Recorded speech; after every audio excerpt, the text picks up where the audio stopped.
Hora 25. Aimar Bretos. José Manuel Álvarez, ministro de Asuntos Exteriores, Unión Europea y Cooperación. Buenas noches, buenas tardes allí en Washington. Buenas tardes, buenas noches ahí en España. Ministro, ¿qué valoración hace el gobierno de la reunión del presidente Pedro Sánchez con Joe Biden esta noche en la Casa Blanca? ¿Qué lectura hacen? ¿Qué se llevan? Pues una valoración muy positiva, porque hemos podido avanzar en la agenda bilateral que tenemos, casi 700 empresas en Estados Unidos, la importancia de nuestros idiomas en cada uno de los otros países, una visión compartida del mundo y de lo que es la respuesta multilateral a los desafíos globales. Hemos podido avanzar en asuntos bilaterales tan concretos como la retirada de las arenas de Palomares o también los aranceles sobre la aceituna negra.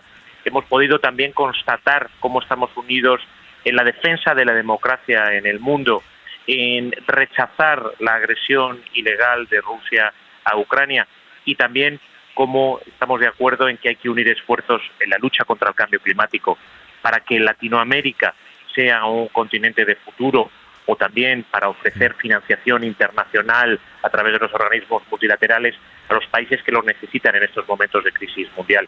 Una valoración positiva que ha demostrado la cercanía que hay entre España y Estados Unidos y entre ambos presidentes, el presidente Sánchez y el presidente Biden. Ministro, concreciones sobre el tema de los aranceles, por ejemplo, a la aceituna, ¿ha habido alguna? Bueno, es un asunto que ya sabe que está en la Organización Mundial del Comercio, sí. Y lo que sí el presidente ha trasladado muy claramente la necesidad de avanzar en la resolución de ese problema, y ese es el marco en el que avanzaremos a través de el mecanismo que hay en la Organización Mundial del Comercio. Y del tema de Palomares, que me lo ha mencionado usted también, ¿se ha concretado algo del compromiso de Estados Unidos a limpiar o a colaborar en la limpieza de esas tierras contaminadas con plutonio? Sí, ha quedado clara la voluntad de una vez por todas resolver definitivamente ese asunto, y ambos presidentes han dado instrucciones para que las conversaciones técnicas empiecen inmediatamente y resuelvan ya los últimos flecos que quedan para el momento de la retirada. ¿Cuándo podrían empezar los trabajos, ministro? Inmediatamente, son conversaciones a nivel técnico que van a empezar inmediatamente y bueno, es un tema que lleva coleando casi 60 años, requiere unas ciertas manipulaciones técnicas, decidir dónde van a terminar esos residuos, y es sobre lo que tiene que ponerse de acuerdo ya a nivel técnico, pero la voluntad política ha quedado clara. Quedó ya clara en mi encuentro con el secretario de Estado Blinken. El encuentro que mantuvo usted hace 2 días. Le pregunto, ministro, en la reunión tanto suya con Blinken como la de esta noche entre los presidentes, ¿España y Estados Unidos han llegado a alguna conclusión sobre qué pasos nuevos caben dar respecto a Ucrania, si es que cabe dar algún paso nuevo más? ¿Se ha analizado algún escenario nuevo en ese sentido? No se ha analizado ningún escenario nuevo, porque tanto España como Estados Unidos, igual que el resto de socios europeos o de aliados en el seno de la OTAN, lo que nosotros hubiéramos querido es que esta guerra no hubiera empezado nunca, y lo que queremos es que termine hoy mismo. Lo que sí hemos estado de acuerdo es que hay que estar al lado de Ucrania tanto tiempo como sea necesario, y que lo que se está en estos momentos en juego en Ucrania no es solo la soberanía y la integridad territorial de Ucrania, que ya es mucho, sino también la defensa de la Carta de las Naciones Unidas, de la igualdad soberana de los estados, de la integridad territorial, y que esos son principios con los que uno no puede transigir. Ministro, España se ha comprometido con Estados Unidos a acoger migrantes latinoamericanos de países desde los que habitualmente suelen migrar hacia Estados Unidos. ¿Se va a canalizar un sistema para que estas personas, desde sus propios países, puedan acudir a unos centros en los que se les informe de qué vías tienen, si es que tienen, para migrar a otros países y hacerlo de forma legal, sin tener que correr su vida un peligro y sin tener que recorrerse ellos de forma clandestina y como digo, muy peligrosa todo el continente, ¿no?, hacia el norte? ¿España exactamente qué papel va a jugar ahí? ¿Qué migrantes está dispuesto a aceptar? ¿Cómo va a ser? Más que un compromiso con los Estados Unidos, es un acuerdo con Estados Unidos, con Canadá, ¿no?, para ayudar a los países de América Latina y de Centroamérica, para poder ofrecer apoyo a aquellas personas que necesitan asilo y refugio, y al mismo tiempo también para favorecer la migración regular y no la migración irregular. Por lo tanto, hay que ofrecer cauces de migración regular. Según las necesidades del mercado laboral español en cada momento, se determinará, ya están los ministerios del Interior y el Ministerio de Inclusión Social, están haciendo el análisis de cuáles son las necesidades, que irán variando según las necesidades del mercado laboral. Pero insisto, lo importante de ese acuerdo con los Estados Unidos es ayudar a Centroamérica y América Latina y al mismo tiempo ofrecer asilo y refugio a aquellos que necesitan de nuestra protección y ofrecer allí donde hay necesidades de mano de obra con unas características determinadas que no se pueden cubrir en España, ofrecer esos trabajadores de manera regular. ¿De qué número de personas estamos hablando, ministro? Dependerá en cada momento de las necesidades del mercado laboral. El Ministerio del Interior, como decía, el Ministerio de Inclusión Social están trabajando en ellos y ofrecerán todos los detalles. Pero es inminente. El acuerdo está ya en vigor, es necesario que se creen los centros. Sí. Es necesario crear esos centros que se van a crear en 10 puntos distintos de América Central y América del Sur, y al que acudirán las distintas personas, hacer un análisis de sus perfiles, de sus necesidades y acompasar eso con las necesidades del mercado laboral español. La visita de ustedes, la delegación española, ha coincidido con el fin de la aplicación del título 42, que es el que permitía a Estados Unidos devolver en caliente a los migrantes que cruzaran desde México. Que esto haya quedado inactivo ha generado un movimiento muy grande en la frontera de personas que intentan cruzar pensando que ahora ya no van a ser devueltas y demás. ¿Ha notado preocupada a la administración Biden por este asunto? Bueno, son conscientes de que durante unas semanas van a tener que afrontar una situación nueva, pero también con las ideas muy claras de que la migración debe ser ordenada, debe ser segura y debe ser humana, respetando los derechos humanos de los migrantes. Ese es el espíritu del acuerdo con los Estados Unidos que tenemos en estos momentos y es un poco como les veo. Ministro, le agradezco que haya atendido la llamada de la cadena SER, que sé que está a punto de coger el avión de vuelta. Ahora la dura realidad, ministro, de la Casa Blanca a los mítines. ¿Está preparado? Por supuesto, en todo momento, también el tiempo que hemos estado aquí en Washington, todo lo que hemos hecho ha sido pensando en los españoles. Por lo tanto, volvemos donde nos gusta estar, con los españoles y trabajando y defendiendo a los españoles. José Manuel Álvarez, ministro de Asuntos Exteriores, Unión Europea y Cooperación. Gracias, buenas noches. Buenas noches. Análisis, Palomera, de la visita, de sus resultados, de su impacto político también, innegable. Palomera. Tiene más impacto electoral que político, ¿no? Yo creo que esta era una visita que desde la Moncloa se llevaba buscando más de 2 años, que la casualidad o la Casa Blanca han querido que coincidiera con el arranque de la campaña electoral. Y desde luego el presidente del gobierno tiene mucho más reconocimiento en el marco internacional y más buena prensa que en el marco nacional, y por lo tanto está dispuesto a exprimir en esta campaña y en las sucesivas semanas ese perfil internacional y ese marco en el que también le va. Yo he querido entender que de las respuestas que te ha dado Álvarez mucha concreción no ha habido, más allá de voluntad y buenas intenciones, porque no hay fecha para levantar los aranceles que impuso Trump, no hay fecha tampoco para limpiar palomares, no hay fecha para empezar a trabajar con los migrantes latinoamericanos. Por lo tanto, sí, los acuerdos ya estaban cerrados y los compromisos estaban adquiridos, pero hoy no ha habido un paso más allá de que efectivamente nos trasladan, y los compañeros que están allí lo están contando también, la buena sintonía y la misma visión del mundo y de los desafíos que tiene en este momento el planeta, que comparten el presidente Biden y el presidente del gobierno de España. Pero yo creo que concreción ha habido poca. Santiago. Bueno, pues yo solo lo veo aspectos positivos, ¿no? Quizás es verdad, ¿no? Que los gobiernos de Sánchez pues han cometido errores en política internacional. Venezuela, Marruecos, tenemos dudas, ¿no? Y también es cierto que probablemente en el panorama internacional pues no abundan los líderes muy carismáticos, ¿no? Por tanto, esto facilita destacar pero la realidad es que estos últimos años la influencia de España en la Unión Europea y en general la influencia internacional ha aumentado de forma muy sustancial. Podemos hablar, pues por ejemplo, de los fondos Next Generation, de los cambios que se produjeron para afrontar la pandemia, o podemos hablar de la reforma de las reglas fiscales. España ha conseguido un documento conjunto con los Países Bajos, que eran nuestros antagonistas hasta. Por tanto, yo creo que hay realidades palpables de que España pesa hoy en el mundo más que hace 5 años, independientemente de los errores y probablemente porque, en fin, quizás los rivales no son los mismos, ¿no? Pero yo creo que desde luego el gobierno en materia de imagen, pero no solo de imagen, sino de acuerdos y de avances internacionales, yo creo que se está jugando un liderazgo que cuesta, o sea, hace mucho tiempo que España no jugaba a ese nivel con ese liderazgo. Es mi sensación. Marqués. Sí, desde... Bueno, una cuestión, si me permites, Marqués, antes. Yo no recuerdo haber dicho que el presidente del gobierno... Vale. Venga, no, termina Palomera, venga.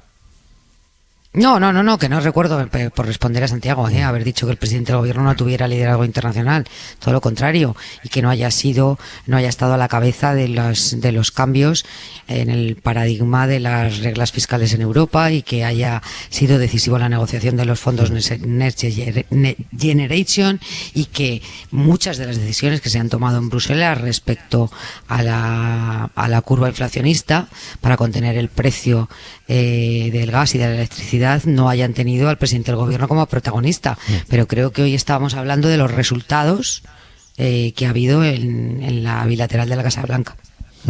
Sí, desde los gobiernos de Felipe González y Aznar, yo creo que España no había mantenido una política exterior tan fuerte como con este gobierno. Es verdad, como dice Esther, que no ha habido concreción en la reunión de hoy. Ha habido una, que es que van 2 destructores más para la base de Rota. Eso sí ha quedado completamente claro en un acuerdo que no ha pasado por el Congreso de los Diputados, ¿no?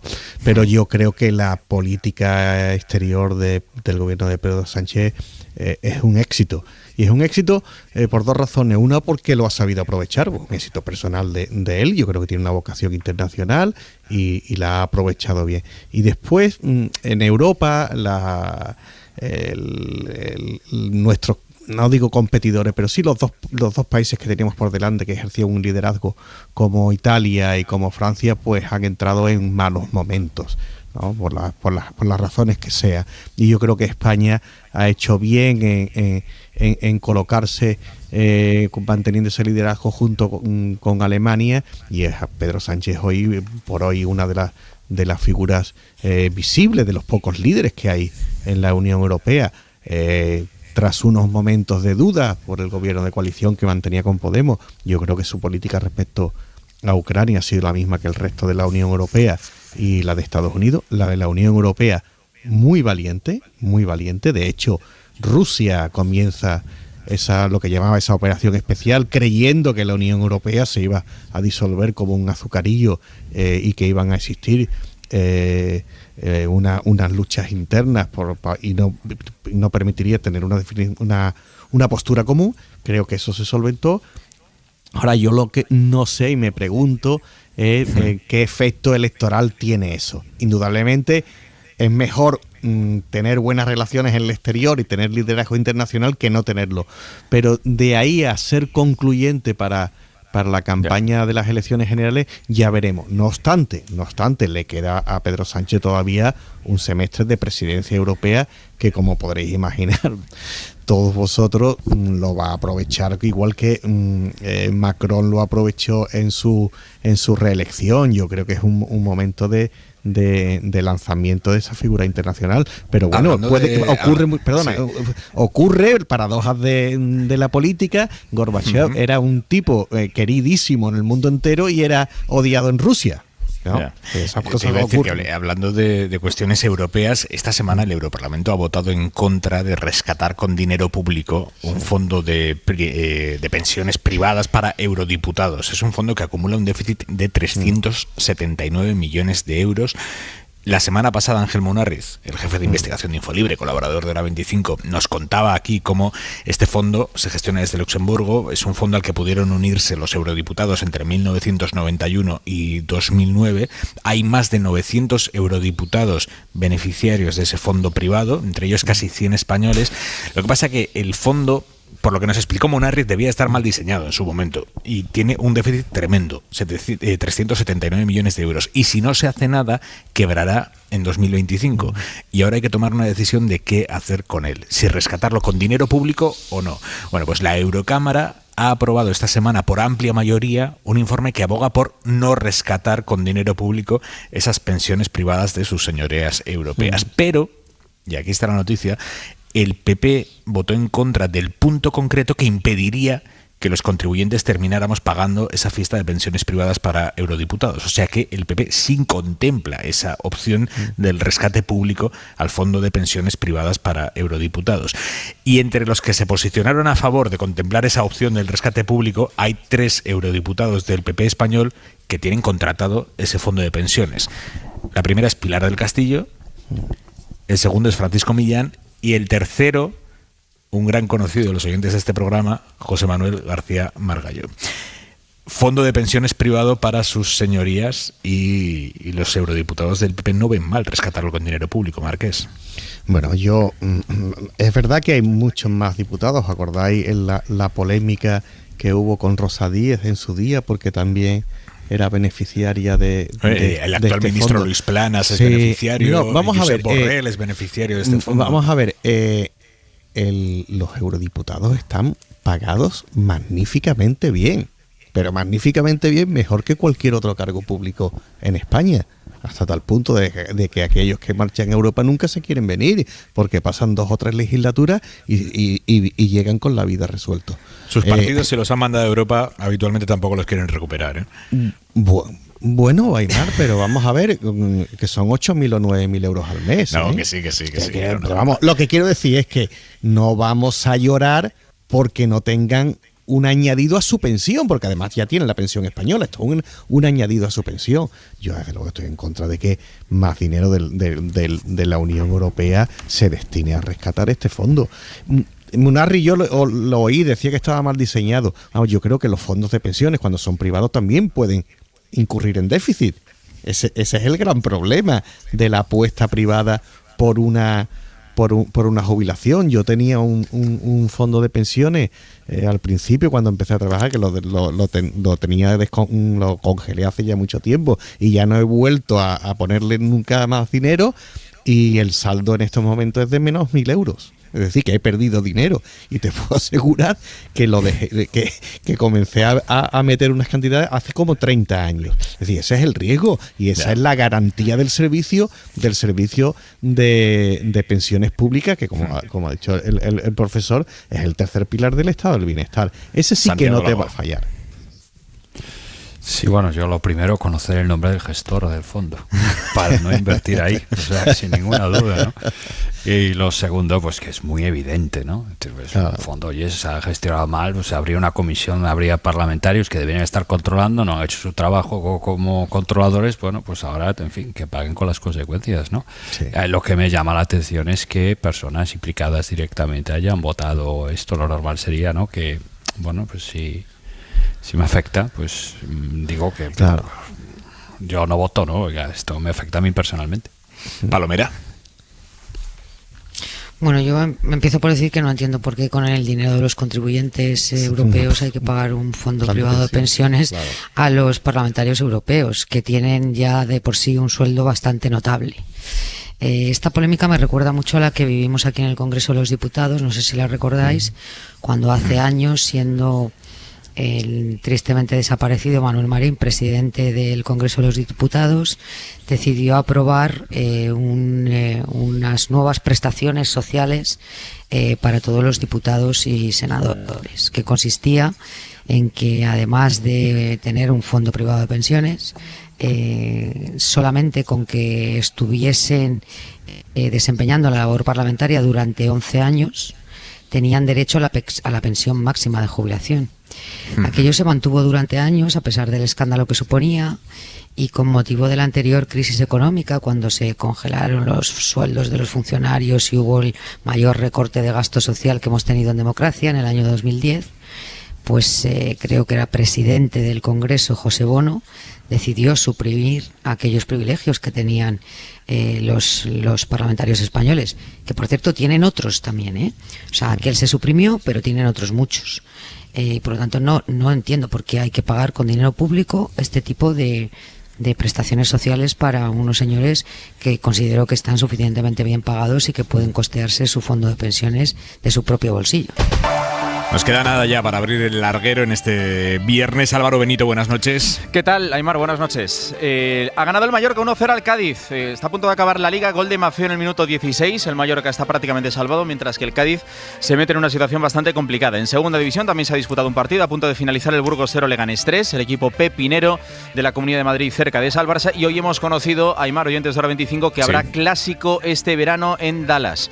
Mientras muchos de nosotros estemos de vacaciones, 29 de julio en Dallas, 7 horas menos que en la península, otro Real Madrid-Barcelona. O sea, que tú asumes que el 29 de julio vas a estar de vacaciones, Benito. No, quería ser un poquito cortés. Tú vas a estar de vacaciones, yo voy a estar aquí trabajando, no me cabe ninguna duda. Yo espero que sí, no sé. A no ser que haya cambio de opinión en el criterio de los jefes de esta casa, vete tú a saber. Lo contaremos en la SER. Adiós. Adiós. ¿Y tú vas a estar de vacaciones? Tú sí, ¿no, Carbó? Buenas noches. Julio, yo creo que sí. En julio es cuando me gusta. Julio, hombre, ya lo sé yo. En agosto se está muy a gusto en los trabajos. Venga, vamos allá. La ropa para este fin de semana. Pues aunque parezca mentira, ya lo decíamos ayer, ropa de principios de primavera en algunos sitios de finales de verano. De invierno, porque va a hacer frío esta noche y mañana primeras horas de la mañana, también la noche del sábado al domingo, y durante las tardes, por mucho sol que haga, no calentará demasiado. Algo de calor en el sur, en el valle del Guadalquivir, hasta 30 grados, pero en el resto del país con mucho ambiente suave. Y sigue la lluvia en puntos muy concretos, de hecho 2 grandes áreas, tormentas las próximas horas y sobre todo mañana por la tarde y la tarde del domingo en el Cantábrico, también en el Mediterráneo, donde, como ha pasado hoy, algunas irán acompañadas de fuertes rachas de viento, lluvia torrencial y también algunas de granizo. Estamos esta noche en Santiago, Carbó. ¿Qué fin de semana nos espera por aquí? Bueno, aquí queda lejos de esta situación que está afectando más a la mayor parte del país, pero sí que se va a connotar el frío, ¿no? Porque la noche va a ser bastante fresca, más allá de algún chubasco muy puntual durante las tardes del fin de semana, también se podrá disfrutar de bastantes horas de sol. Hasta mañana, Jordi. Hasta el lunes, Jordi. Buen fin de semana. Adiós. Ya era llamativo que una campaña electoral para municipales y autonómicas 12 años después de que ETA dejara de marcar estuviera atravesada en sus primeros compases precisamente por un debate en torno a ETA. Ya era llamativo, era francamente llamativo como Bildu le había puesto votando a la derecha y a la extrema derecha la posibilidad de centrar en ETA una campaña electoral. Pero ya es de aurora boreal que este tema haya llegado a la Casa Blanca y que el presidente del gobierno de España haya tenido que pronunciarse allí sobre el asunto de que Bildu haya incluido a 7 candidatos en sus listas a las municipales con delitos de sangre a sus espaldas. 7 candidatos que en su día fueron condenados por asesinatos de la banda. Hoy, este movimiento infame que ha hecho Bildu ha hecho que el presidente del gobierno haya sido muy duro en referencia a esa decisión de la coalición en Abertzale, como digo, desde Washington, desde la Casa Blanca. Hay cosas que pueden ser legales, pero no son decentes, y esta es una de ellas. Creo que lo único que pueden aportar estas personas a la vida pública es un mensaje de perdón, de reparación y de arrepentimiento. Pero en todo caso, y creo que esto es lo más relevante, lo más importante, es que hace ya más de una década, en concreto 12 años, la democracia española derrotó a ETA. Y por tanto, la labor de todos los responsables políticos, en primer lugar del Gobierno de España, pero de todos los responsables políticos, es reconocer y respaldar a las víctimas del terrorismo. Hoy la Fiscalía de la Audiencia Nacional ha anunciado que investigará una denuncia que ha presentado una víctima del terrorismo, precisamente Daniel Portero, que es hijo de un asesinado por ETA, es presidente de la Asociación de Víctimas Dignidad y Justicia y además es parlamentario del PP de Ayuso en Madrid. Él pide que se investigue si estos candidatos que tuvieron un pasado en ETA han cumplido plenamente sus condenas o si tienen algún tipo de inhabilitación en vigor que los haría inelegibles. Por lo tanto, la Fiscalía lo que ha dicho es que lo va a investigar y que después tomará la decisión que proceda respecto a la apertura o no de diligencias de investigación procesales. Y en la derivada puramente política, como decía, el PP, que ha usado el asunto Bildu en los últimos días para atizar todo lo que ha podido al gobierno, por sus acuerdos con la coalición Abertzale durante la legislatura, el PP ve ahora cómo Vox lo va a utilizar para presionarles a ellos, intentando forzar en el Congreso una votación sobre una posible ilegalización de Bildu, cosa que no tiene ninguna posibilidad de salir adelante. Vox lo sabe perfectamente, pero a Vox le sirve para apretarle las tuercas a Feijóo.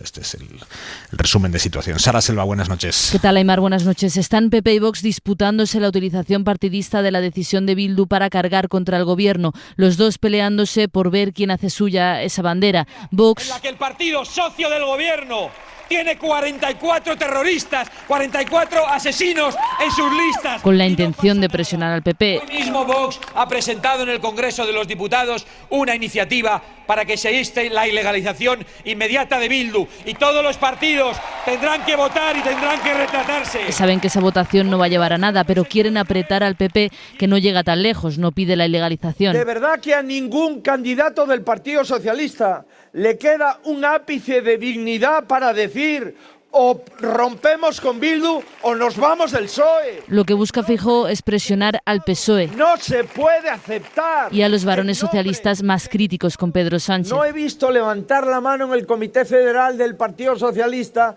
y decirle, señor secretario general, por esto no pasa. La derecha coloca este tema en el centro de sus mítines, pero la izquierda no lo ha mencionado. Yo ya estoy de triste, de agorero, de apocalíptico. No ha hecho referencia a eso María Jesús Montero, que ha estado en Zamora, pero antes le han preguntado a la vicepresidenta Nadia Calviño. Incomprensible. Yo no sé qué líderes de un partido político pueden querer hacer un daño a las víctimas. Y también Podemos, aunque no es tan explícito, lo rechaza. Creo que las decisiones de todos los partidos, también de Bildu, las tendrá que juzgar la ciudadanía vasca. Dice Irene Montero que es repugnante que el PP tenga que hablar de ETA para hacer campaña. Era inimaginable hace 5 días que la campaña para las autonómicas y municipales, Palomera, fuera a pivotar en torno a ETA. Bueno, no tanto, Aimar, no tanto. Joder. A ver, creo que, para que no haya ninguna duda, me parece infame la decisión de Bildu. Infame colocar en sus listas a 44 condenados por pertenecer a una banda terrorista. Sobre todo porque lo que a mí me parece que es más una provocación a las víctimas del terrorismo que otra cosa.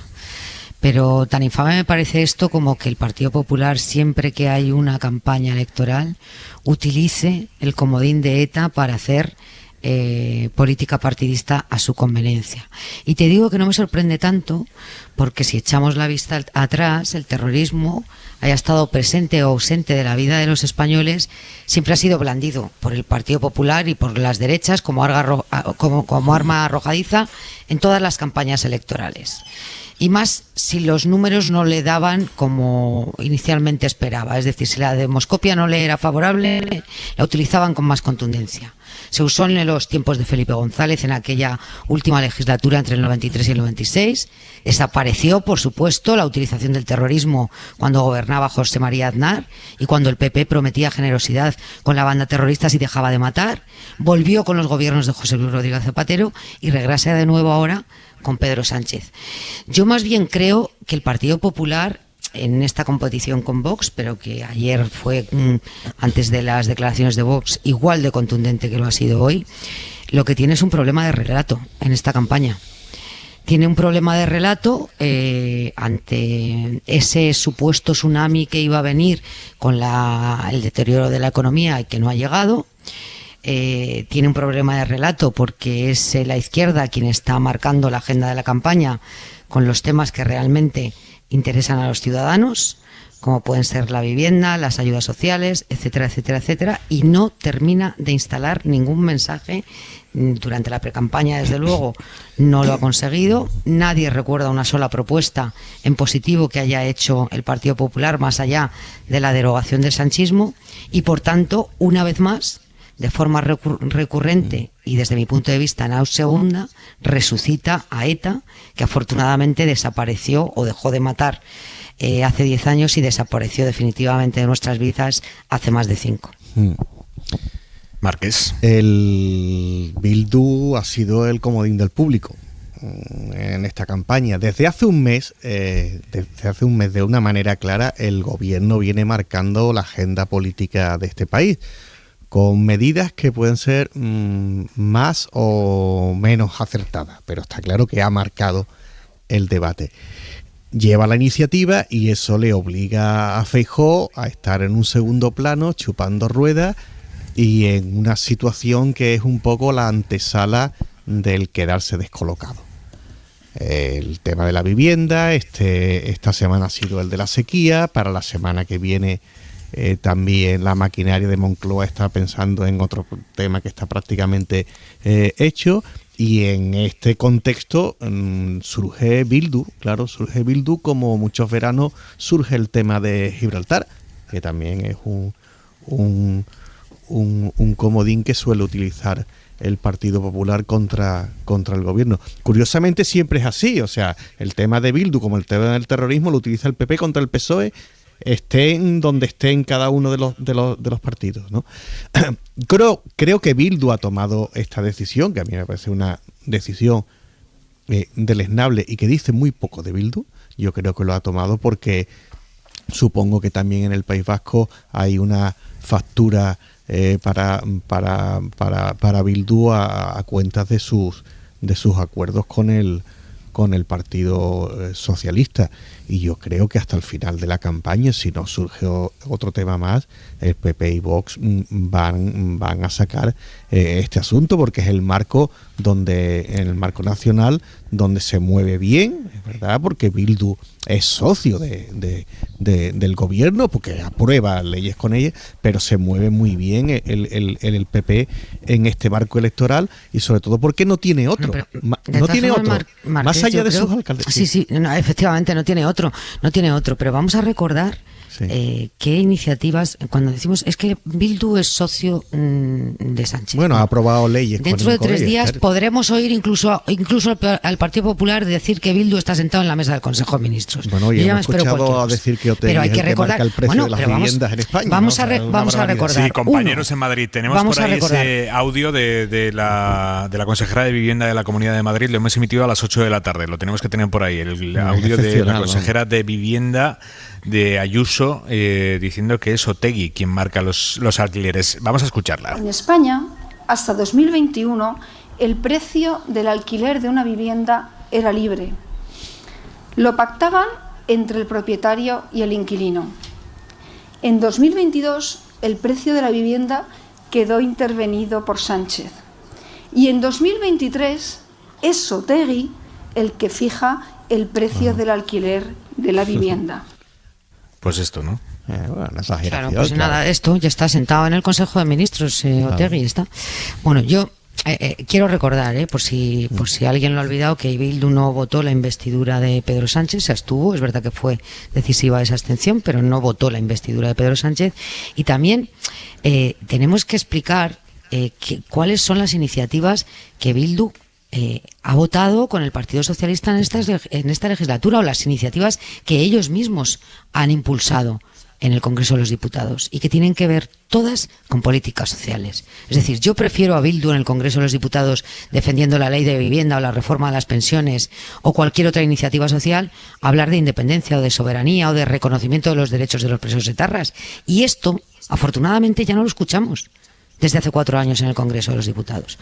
Por tanto, decir que Bildu es socio preferente o que es Otegi quien marca la política del Consejo de Ministros me parece una infamia y una desvergüenza. Santiago Lago, me comentabas antes, me decías, ojo que las municipales que se avecinan hoy, primer día de campaña, las municipales son un fantástico termómetro de las generales. Pues lo son. Si miramos lo que ha ocurrido en las tres anteriores, ¿no?, que se han celebrado, pues siempre en mayo las locales y las generales, pues hacia final de año, entre noviembre y diciembre, y lo se ha predicho de una manera pues muy eficaz, ¿no? En la del 2011 el PP ganó claramente en las locales, ganó en las generales pues amplísimamente. En el 15 ganó el PP de nuevo, se recortó en las municipales y también se recortó en las generales, y en el 19 pues el PSOE recuperó en las municipales y recuperó en las generales. Por tanto, las municipales sí que parece que, en fin, pues que marcan bien ese termómetro. Las autonómicas no se pueden utilizar también porque no existen en toda España al mismo tiempo, ¿no? Y por tanto no valen, ¿no? Y hay otro dato interesante que he estado mirando hoy mismo, y es que normalmente sobre participación no hablamos, ¿no? Las encuestas no hablan sobre la participación, la abstención, de esto no se suele. Y entonces tenemos pocos indicadores, ¿no? Sí. Hay uno que es en las locales, los extranjeros que quieren votar. Pues los extranjeros que están empadronados pueden votar, tienen que pedirlo. Entonces, a través de las peticiones podemos saber cómo va evolucionando.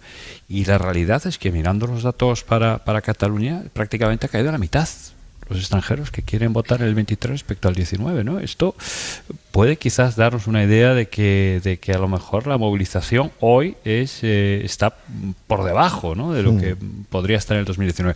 Bueno, insisto, es una forma de aproximarse, y seguro que esta campaña que ha empezado tan fuerte pues agita y moviliza un poco a la ciudadanía. Marqués. Sí, la campaña yo creo que todavía no ha llegado al común de los mortales españoles. O sea, para los periodistas pues sí que llevamos 2 semanas, pero creo que no es un tema de discusión en los bares y en las cafeterías. Eso de momento. Es verdad que después se acelera y la última semana es casi de guión cinematográfico, que es cuando además una gran parte de la gente decide su voto. Pero mi impresión es que si hace 4 meses Pedro Sánchez se había convertido en el gran peso que arrastraban los alcaldes socialistas. Digo alcaldes socialistas porque, por ejemplo, aquí en Andalucía hay una mayoría de alcaldes socialistas todavía. De 785 municipios hay 500 alcaldes socialistas. Entonces, si Pedro Sánchez era un peso, o la gestión, sobre todo la gestión de la ley del sí es sí,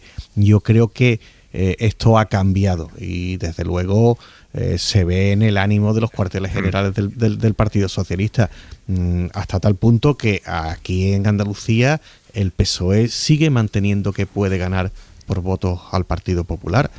Yo creo que a nivel nacional y en el cómputo global, más allá de municipios en los que nos fijemos, ¿no?, en Barcelona, que ocurrió en Barcelona, o en Valencia o en Sevilla, yo creo que los dos partidos van a acabar bastante igualados. Palomera, ¿cómo lo ves? Con lo cual las elecciones generales van a ser más inciertas, vamos. ¿Palomera? Sí, yo creo que la noche del 28 de mayo va a ser una noche muy larga. Sí. Que el resultado es bastante incierto, más allá de quién gane el número de votos y de concejales, que es como suelen en los cuarteles generales medir los resultados esa noche. El Partido Popular necesita sí o sí conquistar o una capital de provincia que en este momento esté gobernada por el Partido Socialista, o alguna autonomía emblemática. Todo lo que no sea eso será un fracaso para el Partido Popular de Feijóo, que se mide por primera vez en unas elecciones de ámbito nacional. Y mucho me temo que, comparto lo que ha dicho Marqués, hemos pasado de un Sánchez que era una losa para algunos de los candidatos, a que todos los candidatos del Partido Socialista estén sacando pecho con las políticas y las medidas aprobadas por el gobierno de Sánchez. Esto está traduciéndose en una movilización de las bases del Partido Socialista que hace 4 meses eran impensables. Bueno, es que no os lo vais a creer. Madre mía, la tuna. Es que tengo la tuna cada vez más cerca. No, es que vamos a cerrar este programa con la tuna. Buenas noches. Hola, muy buenas. ¿Quiénes sois? Tuna de Derecho de Santiago de Compostela. Tuna de Derecho. Y mira, estamos en directo para la cadena SER para toda España ahora mismo. ¿Nos tocáis algo? ¿Nos dedicáis algo? Estamos ahora mismo en la Plaza del Obradoiro, en el centro de Santiago. Y le hemos pedido a la Tuna de Derecho de Santiago de Compostela que nos toque. ¿Qué nos vais a tocar? Las cintas de mi capa. Vamos allá. Venga, no se hable más. Va. 3 toques.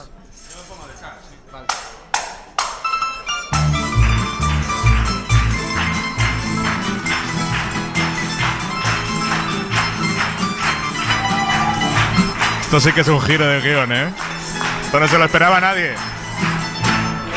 Que van las olas a besar las arenas de la playa con fervor, así va lo de esos ríos a rodar, de la playa de tus labios sin calor. En el fondo de los mares el coral, de lo más hondo del alma me brotó, el cariño mío que te tengo yo.